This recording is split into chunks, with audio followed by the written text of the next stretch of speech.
Master minds commerce చదవాలనుకునే 10th inter విద్యార్థుల తొలి ఎంపిక. అందరికీ నమస్తే. Welcome to Sakshi education. This is Ram. So Telangana EAPCET 2026 సంబంధించినటువంటి కౌన్సిలింగ్ ప్రాసెస్ ఏదైతే ఉందో ఈ రోజు మొదలవడం జరిగింది. 2026-27కి సంబంధించినటువంటి అకాడమిక్ ఇయర్ ఏదైతే ఉందో దానికి సంబంధించినటువంటి అడ్మిషన్స్ జరుగుతాయి.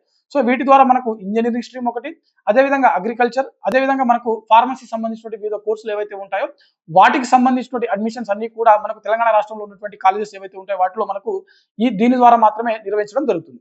సో వీటికి సంబంధించినటువంటి ఫేజ్ 1 అఫీషియల్ గా వీటికి సంబంధించిన కౌన్సిలింగ్ ప్రాసెస్ ఏదైతే ఉందో, రిజిస్ట్రేషన్ ప్రాసెస్ ఏదైతే ఉందో ఈ రోజు మనకు అనగా జూన్ 19వ తేదీన మొదలవడం జరిగింది. సో ఫేజ్ 1 వీటికి సంబంధించిన అప్లికేషన్ ప్రాసెస్ జూన్ 19 అనగా ఈ రోజున మొదలవడం జరిగింది.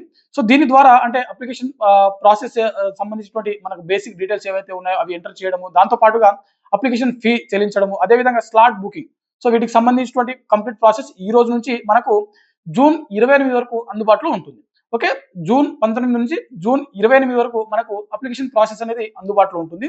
అదేవిధంగా వీటికి సంబంధించిన సర్టిఫికేట్ వెరిఫికేషన్. సో ఎవరైతే రిజిస్ట్రేషన్ చేసుకున్న తర్వాత స్లాట్ బుకింగ్ చేసుకున్నటువంటి అభ్యర్థులు, సో స్లాట్ బుకింగ్ అయిపోయిన తర్వాత స్టూడెంట్స్ ఎవరైతే ఉంటారో వీరు సర్టిఫికేట్ వెరిఫికేషన్ వచ్చేసరికి జూన్ 22 నుంచి మనకు జూన్ 29 వరకు ఎప్పుడైనా మీరు సర్టిఫికేట్ వెరిఫికేషన్ కి అటెండ్ అవ్వచ్చు. ఓకేనా. సో స్లాట్ బుకింగ్ అంటే మీరు స్లాట్ బుకింగ్ చేసుకున్న తేదీన మీరు సర్టిఫికేట్ వెరిఫికేషన్ కి అటెండ్ అవ్వడానికి అవకాశం ఉంటుంది. సో ఇది జూన్ 22 నుంచి జూన్ 29 వరకు అందుబాటులో ఉంటుంది. సో ఈ ప్రాసెస్ అనేది మనకు సర్టిఫికేట్ వెరిఫికేషన్ సంబంధించినటువంటి.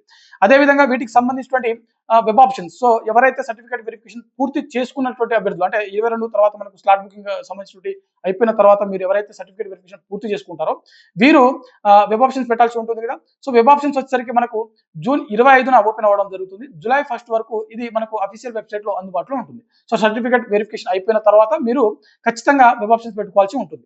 సో ఇది జూన్ 25 నుంచి జూలై 1 వరకు అందుబాటులో ఉంటుంది. ఆ తర్వాత జూలై 1న మనకు వీటికి సంబంధించిన వెబ్ ఆప్షన్స్ ప్రాసెస్ ఏదైతే ఉందో అది క్లోజ్ అయిపోతుంది. సో ఆ తర్వాత మనకు జూలై 4న ఒక మాక్ సంబంధించినటువంటి అంటే కాలేజ్ అలాట్మెంట్ ఏదైతే ఉందో అది మనకు జూలై 7న మనకు అఫీషియల్ గా అనౌన్స్ చేయడం జరుగుతుంది. సో ఇది మాక్ అలాట్మెంట్ అని చెప్పుకోవాలి. సో మాక్ సీట్ అలాట్మెంట్ అని అంటారు అనమాట. ఫస్ట్ ఫేజ్ సంబంధించిన ఫైనల్ అలాట్మెంట్ వచ్చేసరికి జూలై 10వ తేదీన మనకు అంటే జూలై 10న మనకు అఫీషియల్ గా అనౌన్స్ చేయడం జరుగుతుంది. సో జూలై 10న మీ యొక్క అలాట్మెంట్ ఫస్ట్ ఫేజ్ సంబంధించిన అలాట్మెంట్ ఏదైతే ఉందో అది అనౌన్స్ చేయడం జరుగుతుంది. ఆ తర్వాత ఎవరైతే అలాట్మెంట్ లో సీట్ పొందినటువంటి అభ్యర్థి ఎవరైతే ఉంటారో వీరు జూలై 10 నుంచి జూలై 14 వరకు మీ యొక్క అంటే ఏ కాలేజ్ అయితే మీకు సీట్ వస్తుందో ఆ కాలేజ్ లో మీరు ఫస్ట్ ఫేజ్ సంబంధించినటువంటి ఖచ్చితంగా మీరు అక్కడికి వెళ్ళి సెల్ఫ్ రిపోర్టింగ్ చేయాల్సి ఉంటుంది. ఓకేనా. సో ఇది ఫస్ట్ ఫేజ్ సంబంధించినటువంటి కంప్లీట్ డీటెయిల్స్.